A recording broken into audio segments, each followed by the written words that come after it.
Se poser sur un câble sous tension d'une ligne de tramway n'est dangereux que pour les abeilles. Les passants n'ont pas vraiment de raison de s'inquiéter. Cet essaim n'a pas de miel à protéger et il est très rare que les abeilles attaquent dans ce cas.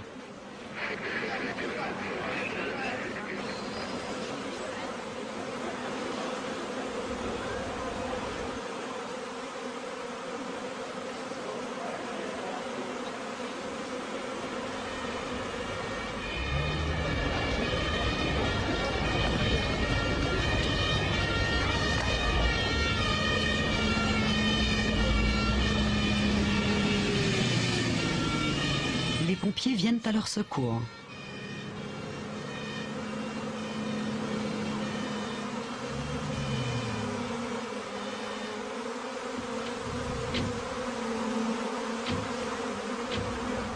Car ce sont bien les abeilles, complètement désorientées, qui aujourd'hui ont besoin d'aide. Les pompiers ont amené avec eux des spécialistes qui pourtant semblent avoir bien du mal à maîtriser les mouvements de ces abeilles.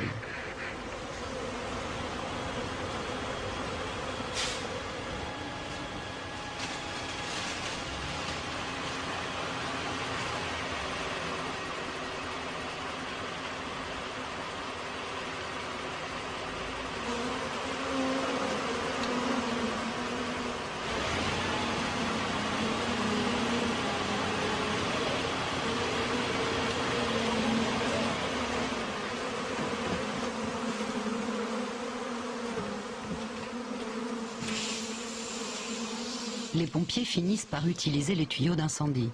L'eau froide a le mérite de calmer les abeilles, du moins pour le moment.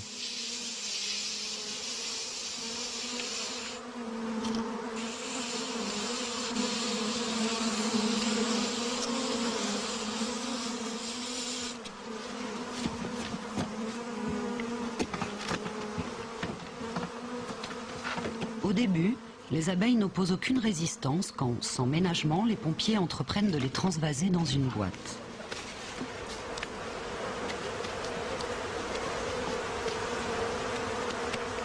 Mais ensuite, la reine, protégée de la douche froide par des dizaines de fidèles ouvrières serrées contre elle, fomente la révolte. L'essaim, entourant sa reine, s'échappe de la boîte et poursuit son voyage vers une destination inconnue.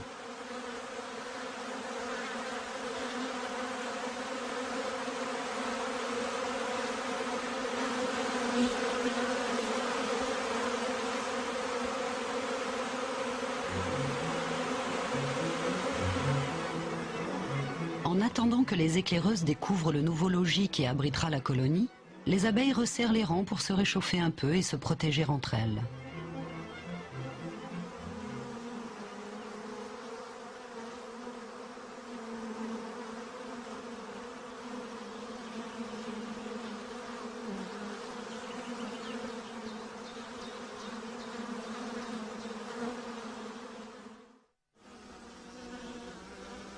La colonie de la vieille reine n'a pas tous ces soucis.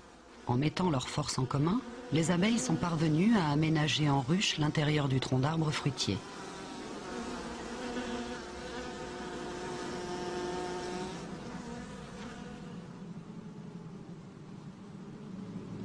Cellule après cellule, rangée après rangée, elles ont abouti la construction des rayons de cire de la ruche. Un travail qui aura coûté cher en matériaux de construction, puisque les abeilles consomment environ 7 kg de miel pour produire 1 kg de cire.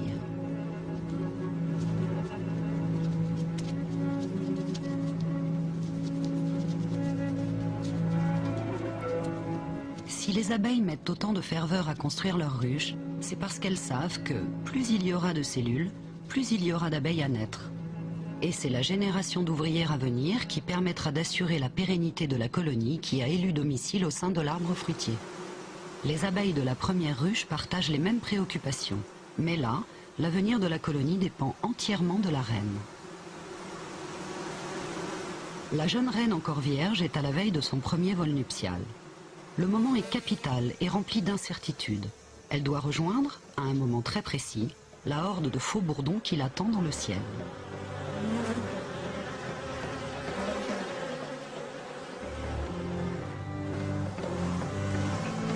Dès que la reine prend son envol, elle est aussitôt poursuivie par les faux bourdons qui ne peuvent résister à ces phéromones.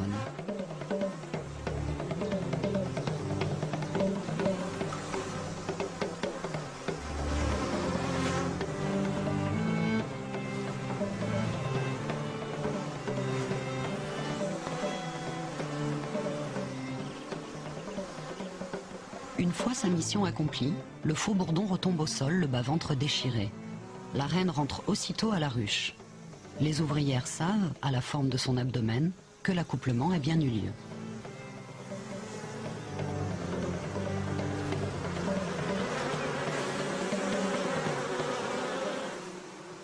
Elle effectuera encore quelques vols nuptiaux au cours des jours suivants, le temps de contenir suffisamment de spermatozoïdes afin de lui permettre de féconder des œufs tout au long de sa vie.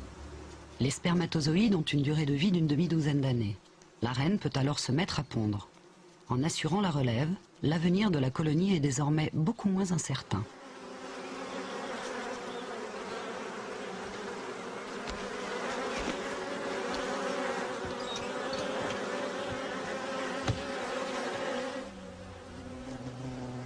Non loin de là, des frelons élèvent eux aussi leurs petits. Et avec toutes ces nouvelles bouches à nourrir, le nombre d'attaques menées contre les abeilles enregistre une soudaine augmentation.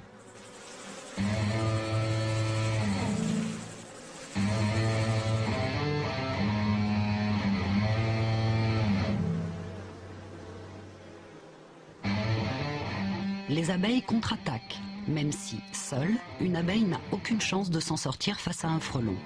Le frelon vise les gros muscles qui assurent le mouvement de ses ailes. Mais il n'est pas rare que pendant la bataille, l'abeille perde sa tête.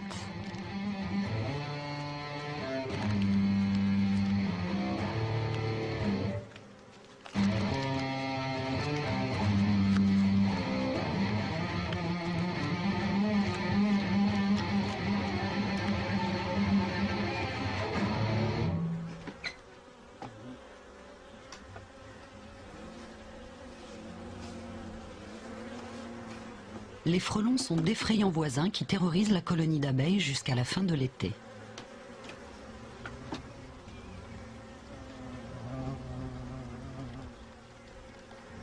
Les abeilles n'ont rien à craindre de ce visiteur que voici. L'apiculteur est simplement venu, en quelque sorte, présenter ses hommages à la nouvelle reine.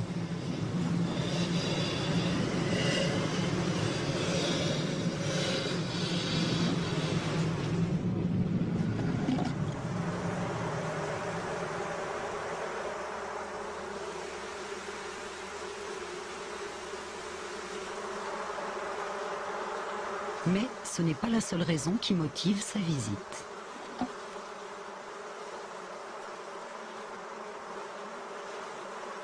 Une reine fécondée a beaucoup de valeur aux yeux de l'apiculteur.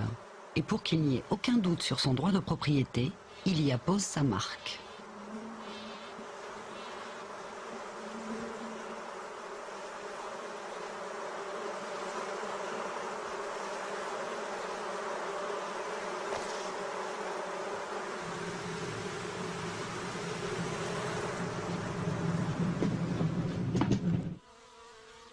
Après son détour en ville, l'essaim a finalement élu domicile dans une vieille souche.